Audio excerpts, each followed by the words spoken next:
Hi guys, welcome back to Red Flag Radio F1 YouTube channel. Monaco might have been about glitz, yards, and no overtakes, but this weekend we are heading to the proper testing ground of Formula One machines, the Circuit de Barcelona, Catalunya. Nobody expects the Spanish Inquisition. A place where every upgrade gets tested, every mistake gets punished, and there's no place to hide here. This is where we get a true read on the pecking order. So let's break down what you need to know about the 2025 Spanish Grand Prix. First things first, Lando is finally closing down Oscar in the championship right after his win in Monaco, even though it was a shit race with no overtakes as you mentioned. But that is to be expected, it's f***ing Monaco. But good win for Lando, closing down Oscar. The gap is now down to 3 points between him and his teammate, and I think this race will be where we get to see whether one of the McLaren drivers sets the tone for the season, because as you mentioned, this is the place where you can go racing and it's down to your talent. So here, who qualifies better, who wins the race amongst the McLaren drivers at least, or if Max wins the race, who performs better of the two McLaren drivers, this will be the place where we perhaps get to see who's still fighting for the championship as a precursor to the whole thing. I know it's a blanket statement, it's a throwaway statement, this is not going to set the tone for the whole season, but still, it might be a good place to start. It might be a trailer for the rest of the season, at least on the McLaren boys front. True, man. I feel Lando Norris kinda wanted that win to come as soon as possible because he was just losing that ground in the championship. And yes, we don't like Monaco as a racing fan. Disgusting! But racers love that place because winning in Monaco is something huge, man. And he needed that. He was fighting for that championship from the first race and then just losing ground every single race. But finally he got that win. That wasn't just redemption. That was just Lando telling the grid, don't forget about me just yet. I still want to fight for this championship. And now just 3 points. Yeah, I think it's important for Lando to continue this form now. This must have been a great confidence booster, I feel. Whether the flexi-wing changes which are coming for this race will affect them or will push them even forward, we don't know just yet. Probably after first two FP sessions we will get a better insight on that, but this is the confidence booster I feel Lando needed. So it's good for him that he got that sensational win in Monaco. He didn't bottle anything except that turn one where he slightly locked up. I felt that something could go wrong there, but definitely as long as he was able to hold his ground, I knew he was not losing that P1 unless something amazing would have happened in strategy wise, because FIA did try that two-stop strategy thing, which was a disaster. Max was trying to be a thorn in Lando's shoe, and he did, to the very bitter end, he did pray for a safety car or something so that he gets that cheap pit stop and he gets to finish ahead of Lando perhaps. And it is during that point that Charles was also putting a lot of pressure on Lando, but credit where it's due, he did survive all of that and he did come home to win a very special race, at least in terms of the glamour of the race. You know, even if the actual race doesn't feel special and feels more special needs, but I think that's pretty much it about Monaco. But I don't think the upgrades and the rule changes for the flexi wing coming in Barcelona, I don't think it's going to hurt McLaren as much as it's going to benefit the other teams, and specifically Red Bull, man. I think since Max does like a very bitey front end on his car, I think this rule change will help him and Red Bull as a whole a lot. Well, only time will tell. But yeah, if we talk about McLaren, I feel Monaco, baby. Monaco, baby! Yeah, baby!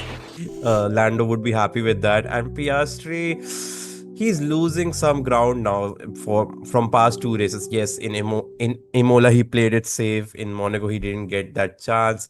So his fight for that championship is, that's the reason why we are saying that this championship fight is still on. 3 points are barely anything right now.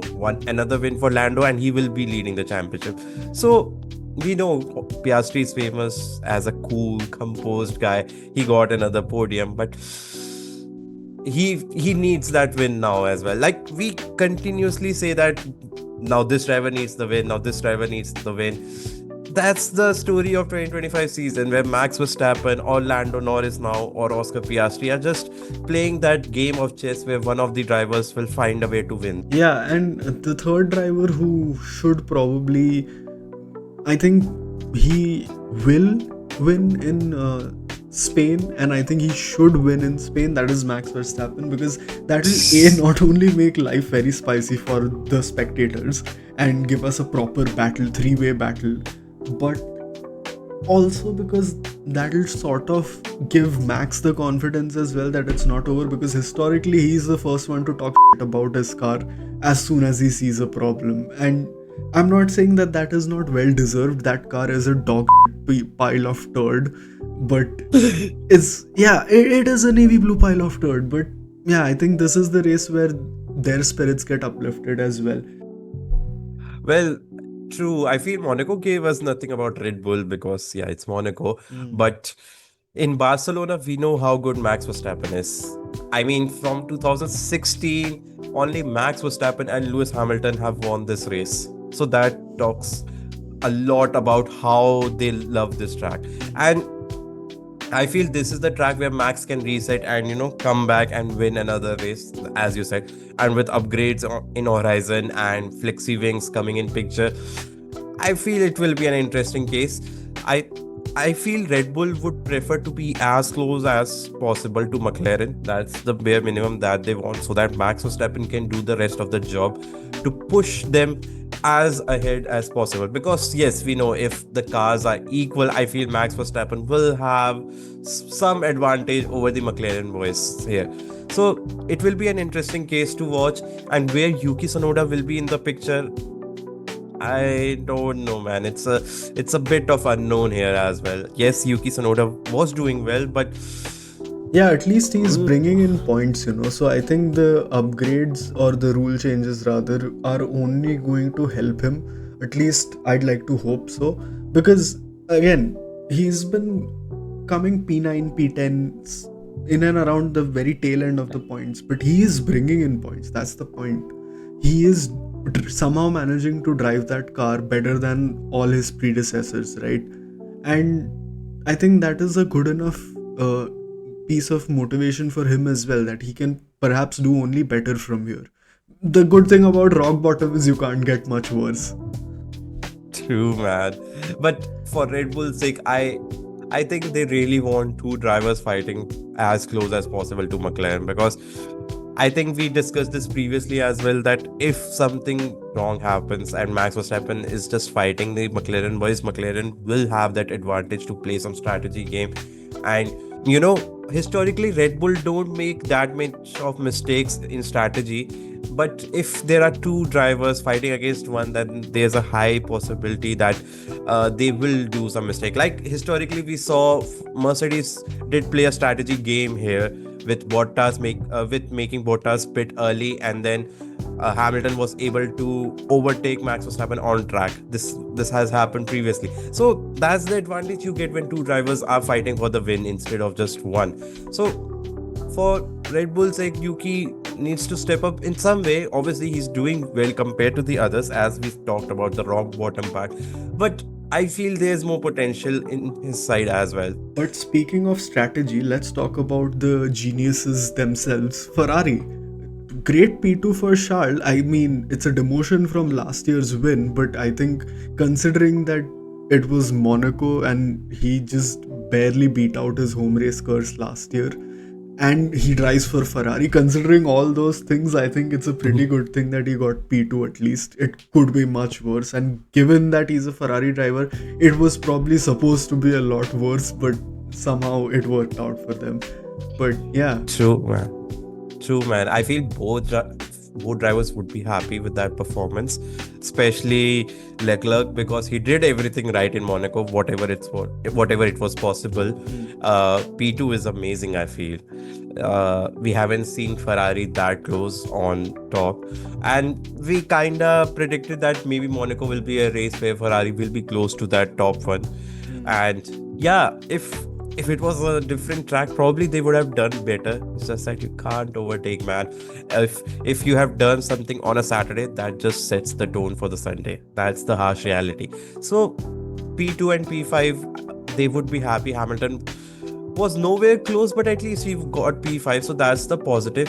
But the best thing about Ferrari right now is they are just 5 points of P2 in the Constructors' Championship.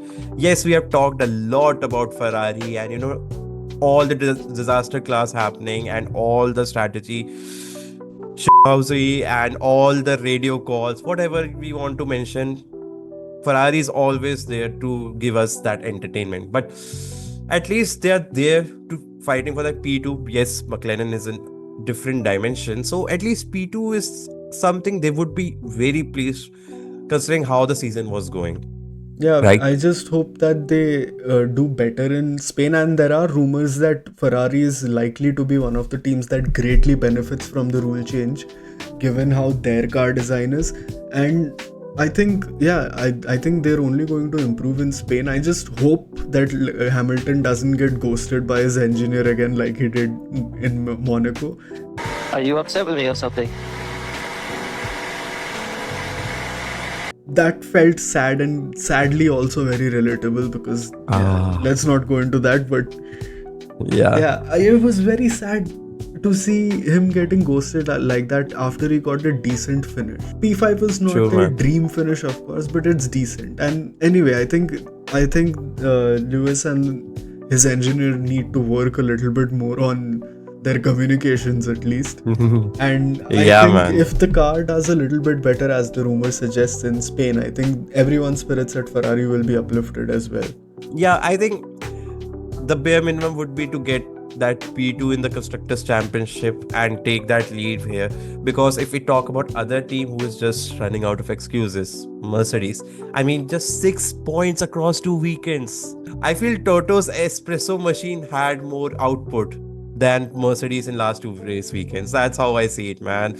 Yeah, dude, it's almost as if someone else doesn't f**k up, Mr. Consistent doesn't have any consistency, and it just goes to prove my theory that he only gets to podiums because others fuck up. He has no inherent talent within himself. Well, true, but let's just say this was a weekend where they couldn't have done much because he had that engine issue on a Saturday, and that's, if you're starting from P14, P15, there's no way you can be close to podium, let alone be points, because it was something to even forget this weekend. If we don't even mention Imola here, he just lost his calmness when he was just stuck behind Albon. Yes, maybe he got the dinner, but he won't be happy with the 0 points, right? Yeah, it was just a disaster class. Absolute snake.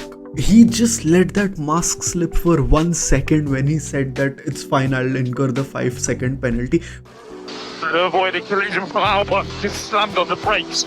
So we need to give that position back to Albon. I'll take the penalty. He's driving erratically. But the stewards aren't born today. They're not born yesterday. They know what you're trying to do, and if you advertise it on the fucking radio, of course they're gonna give you a drive-through penalty so that you don't succeed.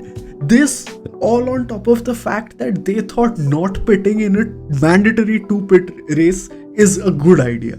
So definitely props to the Mercedes strategists here, but also, like you said, not much you can do when you're stuck in the fucking nether realm of the grid. Yeah, man, it was a disaster class for them. And Antonelli also, he made that mistake on a Saturday. So there was no saving grace for both drivers. And Antonelli got a DNF in Imola as well. So from Miami, where we saw him getting that pole position lap in the sprint qualifying, to, no performance for Mercedes. I feel they would be praying that these flexi-wing changes would definitely help them to be closer to McLaren, because they were the one who had a decent haul of points initially, but they are just losing that grip now. And probably by this weekend they will be P4 if nothing changes here. So that would be something, something Toto won't like, right? It's a hard knock life. But I think that's exactly what's going to happen. I mean, and this is not coming from a place of prejudice or hatred towards George Russell, although that place will always be in my heart. But it's not coming from there. I think it's just Ferrari and Red Bull are going to benefit a lot from this. So I think Mercedes de facto gets demoted. I feel the performance which we saw, it's getting more exposed now because every team was trying to adjust and had their internal issues as well. Ferrari, we talked about Ferrari with their radio calls, Red Bull with the driver switches. So I feel now is the time where they are getting that consistency as well. Obviously, Mercedes had their change as well with Antonelli joining the grid, but they felt more comfortable with how things were. But they are on back foot right now, and whether things will change, we will see. Yeah, but moving on to a team that definitely did benefit from a driver change, which is Williams, and especially Carlos Sainz, because this is going to be his home race. They did a brilliant job in Monaco, man. What can we say? They did a great job bringing in a bunch of points, and now I think we can firmly say that they are the best of the rest. Apart from the top 4 teams, Mercedes, Ferrari, McLaren and Red Bull, they are pretty much the team to beat. If there was a secondary championship, they're first in that. True, man. The mid-table championship. Yeah. But like you said, I feel their performance is just proving that Williams belong in the top 5 at least. Considering they have 2 talented drivers in Alex Albon and Carlos Sainz, and they are doing the God's work right now because consistently they are in points. Again, both drivers got the points in Monaco and it was a frustrating race, but their performance is there and we can clearly see that. And probably in Spain, I feel Williams will do even better here. It's Carlos Sainz home race. He usually don't get a podium in Spain, but imagine the scenes if he gets a podium in a Williams. I'm going too far, but Yeah, I feel that's definitely a bit tough, but I think it would be a sight to behold if he got a podium in Spain, not from a Ferrari but from a Williams. imagine the scenes, man. But I feel for Sainz side, probably the bare minimum in Spain would be to finish ahead of Albon because he's not getting that opportunity that much as well. So in a proper racetrack where he loves racing, probably he can do that. And Alex Albon, again, he has been so consistent for Williams from the first race in Australia. So Williams are solidifying their position in that Constructors' Championship, or we should say 1.5 Constructors' Championship in that P5 spot. So they must be pleased with how things are, and probably I feel something they will continue to perform here as well. So let's see. Right, and another team that should be pleased with their driver doing a great job is Haas. And it comes as a huge shock to me that we are going to be praising Haas in this video, but great stuff from Ocon, man, bringing in big points again. And I don't like Ocon a lot either. I think he has a very irritating and slappable face, but that's just me. It's just my personal hatred. But yeah, credit where it's due, man. He drove a good race and he brought a bunch of points. Especially True, when man. Behrman was doing all. I mean, Behrman had a great penalty, so there was nothing much he could have done. Yeah, 10th place is a huge, great penalty. Probably if he would have decided to, not come up for the race on a Sunday, it would have been the same story, considering you just can't do much when you have a 10th place grid drop and you are driving a Haas. But talking about Ocon, man, again, I feel he's the underdog of the season. He's getting those points whenever it's possible, and 6 points out of nowhere for Haas. It's crazy, and that just shows why Haas really wanted to sign him from the moment he was available. So this has been a huge driver swap for Haas, at least, because they're getting those points wherever it's possible, or else I feel they would have been a dead last team if we talk, maybe 9th at least, because Kicksauber is there. So probably Ocon is doing the God's work for them, and again he's top 10 driver standings as well. probably 9th. So it's an amazing effort from Ocon. He's trying that consistently, that yes, I can be in points when even if something wrong happens at Tom, or even if something doesn't go wrong. So that's a great effort. Getting those 6 points in Monaco. Monaco is a hell for some drivers, right?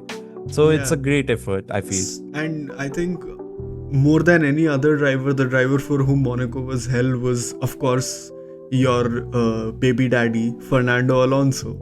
And I mean, the dildo of bad luck never arrives lubed, right? When it comes to shaft you. अब तो आदत सी है. Let's keep it that way. Yeah, I mean, where I can start.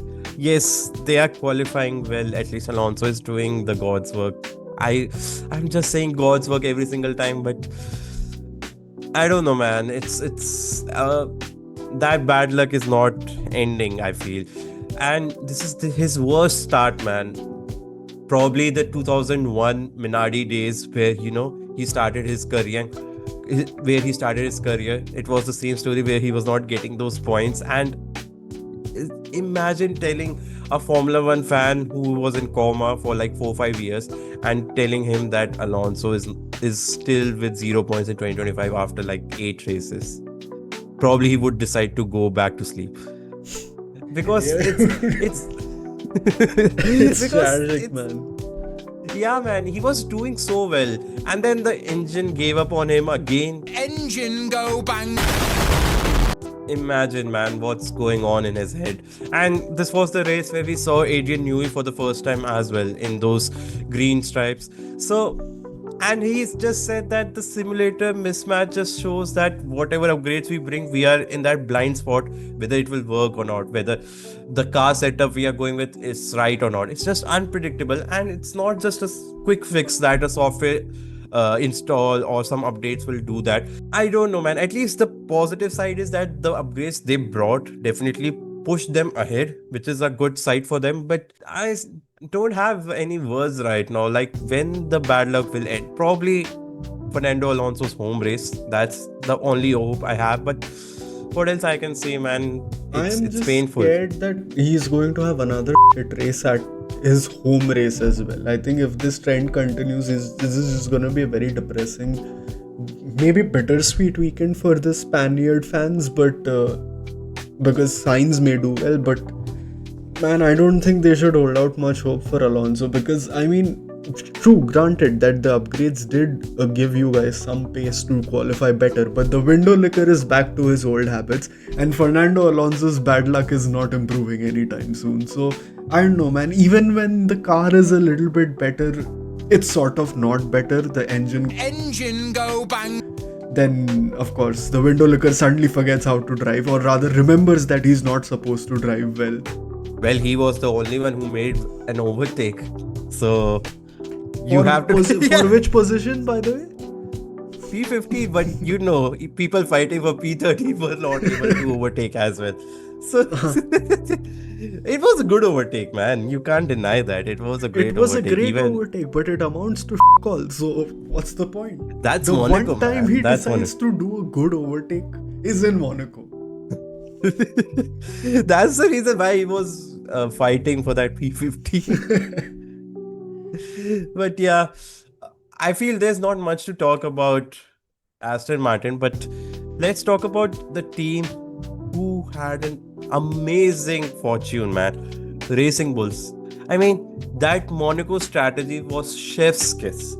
Lawson was amazing, man. If I have to think about all the races he drove this season, I think this was his best race, considering he did an amazing work to hold the traffic by almost 5 seconds per lap. That's not easy. Yes, it's Monaco. We can continue saying that, but it's not easy, man. And that just allowed Hadjar to make those 2 stops straight away. And that gave maybe a tube light moment for other teams as well, that yes, this is something that probably we have to do if we want some points, right? So it was an amazing work for Lawson, and giving credit to Hadjar as well, because he was the one who made this possible, that yes, I will be there.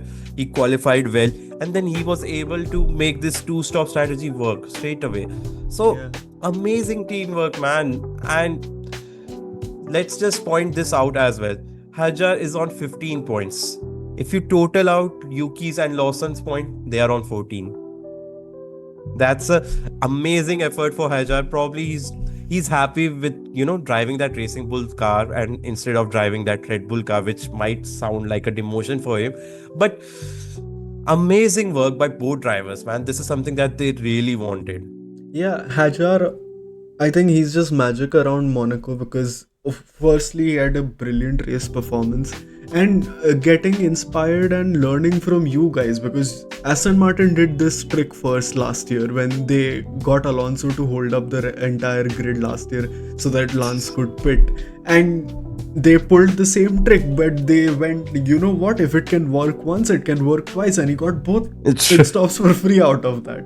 But True, man. and he also had that amazing save in Monaco in the tunnel section. Again, Hajar. Because last year he had that save in F2 where he almost crashed it. So this year he did the same thing but on a different line. So I think he's just magic around Monaco. And true, credit where credit is due to Lawson as well.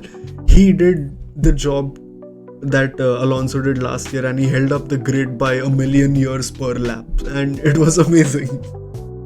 True, man. It was something that, allowed them to get as many points as possible from both drivers. So it was an amazing effort. From one way, they just went on and was able to stop other drivers to pit. And secondly, once they were able to once they were able to sort out Hajar pit stops, they waited for the right time so that they could pit Lawson as well, because behind Lawson, even Williams tried the same thing. And that's the reason why he was able to get that gap to stay in points as well, even after pit stops. So I'll say that was a master stroke, and that's the reason why both drivers got the points as well. Obviously, they qualified well as well. So an amazing effort for both drivers and for the team as well. The team that must not be happy with the way things are going now is Alpine, because they had a great trajectory at the beginning of the season, and specifically Gasly was doing great in the first quarter of the season, but now that's been tapering off, and it's just been, the past couple of races have just been horrible for Alpine. Colapinto is not doing much as well, although to be fair, I did in an earlier video say that Colapinto will probably start scoring points around his third race, which is going to be this weekend in Spain, and I think he will do good in Spain, and he might score points, might even do better than Gasly. Like if my money was on one of the Alpine drivers this weekend, I think perhaps Colapinto might get a P10 or P9 at best, and I think Gasly may not do that well. Although I might be wrong and both the Alpine drivers could score, but now at this point I think even if they score some points every race, the Williams is just in a league of its own. So I don't think they're fighting with Williams anymore per se. Well, I feel Alpine should focus on other teams because they are P9 in Constructors' Championship. So I don't think they are thinking even about Williams. They must be thinking about Racing Bulls and even Haas right now, because it's very disappointing so far. And even Aston Martin now, if Aston Martin can sort out their weekend, probably they will move ahead. That's how I see it. But this season, it's a bit strange for Gasly. I feel he has been a mistake-prone kind of driver this season. We saw he was involved in a crash in Jeddah as well, and in Monaco now. And 2024 was a season where he made no mistake. His car was as intact as possible. No Destructors Championships points. So this season, he's a bit rusty. I don't know what's going on. And there are rumors that maybe they are looking to sign Sergio Perez if Cadillac deal doesn't go well.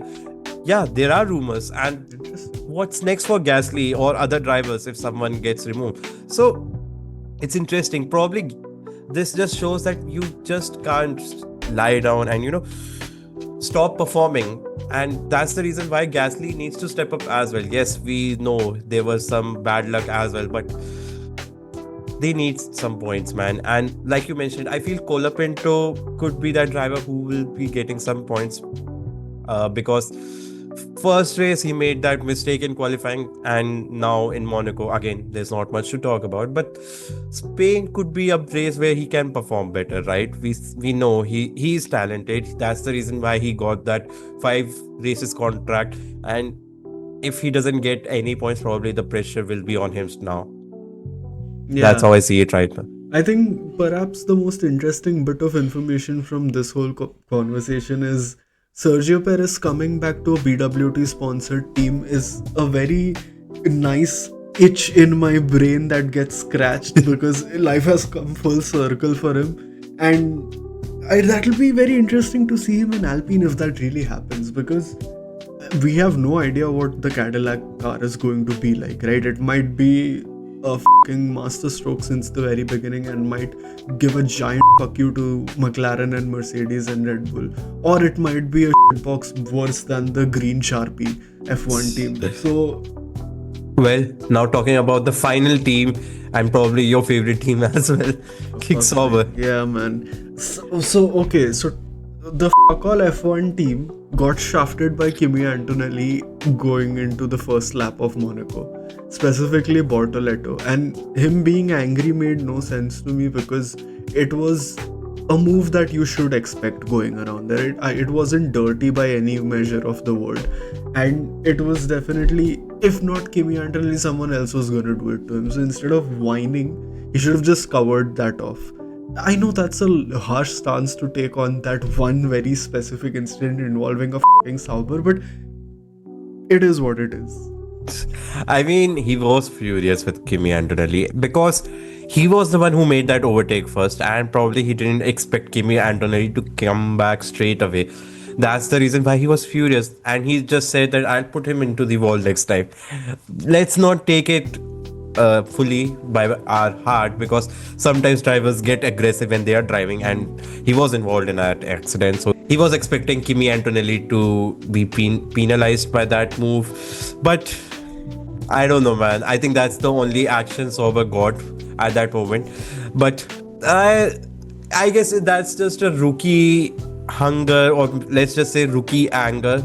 Probably after race he would have realized that maybe he was too angry for anyone's liking. So let's see how he will perform. Again, there are more liveries than points at this point right now, because Sauber is coming with another livery this race weekend. So, but yeah, I feel there's nothing to celebrate. They just want this year to end as quickly as possible. That's how I see it right now. I want their livery reveal to end as fast as possible, honestly, because if I have to look at another livery that looks like the Hulk took a piss on the car, I'm going to lose my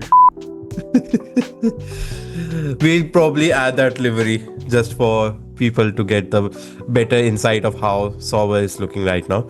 But moving on to the final part with something we really enjoy and something we probably regret why we do that, but here we are, the race predictions. And yeah, man, there's two. I hope that the predictions which you will make are as bold as possible, so that we will get some meme side as well, that these guys think like they are the bunch of legends. So I'll throw that light on you. Probably you can share your predictions. How do you see this race going? Dude, these predictions are such a pain in my assholes, okay? But that being said, I think pole position in Catalonia, probably Max Verstappen. And the finishing order for the top 3, probably Max, Lando, Oscar. So now you feel Lando will be ahead of Oscar now regularly. That's how you see it, or that's just the momentum shift? Yeah, I think it's just the momentum shift. I think just for this race, I would probably give more weight to Lando, because I think this is a track that benefits a driver who is driven more around here, and I think that experience should help Lando more than Oscar's patience getting the better of Lando. And my wild prediction will be Cola Pinto points, man. That's my wild prediction. I think P7, P8, somewhere around that, but points for Cola Pinto. P7, P8 would be an amazing achievement if they get it. Probably Alpine would give him a lifetime contract there if that happens.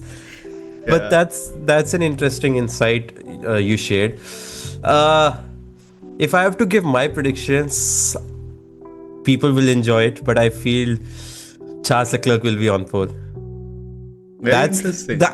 You can keep that as a bold prediction as well if you Yeah. want. I have one more bold prediction, but yeah, I feel something will happen this weekend, and probably Charles Leclerc will get that pole.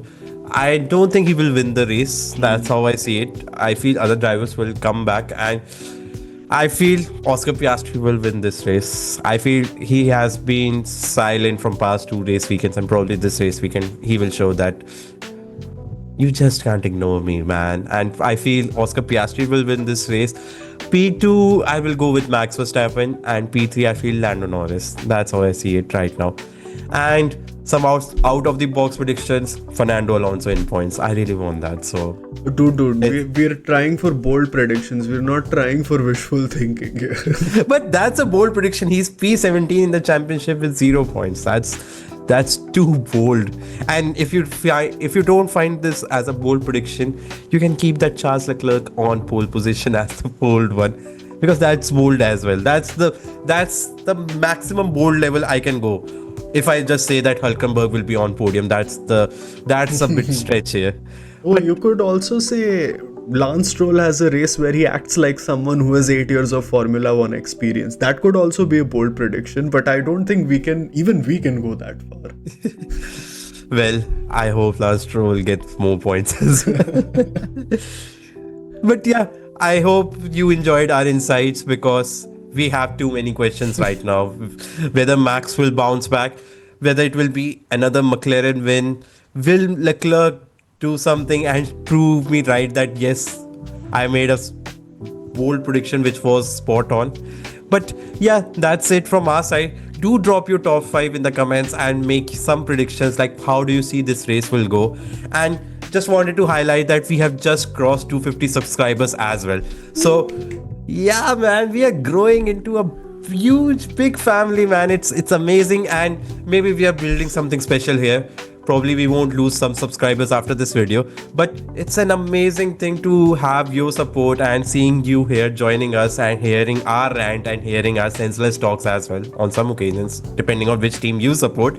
But thank you for every support you give us. Every like, every comment, every share matters a lot to us. So we are glad to have you here, and probably we hope this family continues to grow as big as possible. Yeah, thank you guys so much for helping us grow. I mean, I don't know about this being special or special needs, but I am glad that there is 250 of us.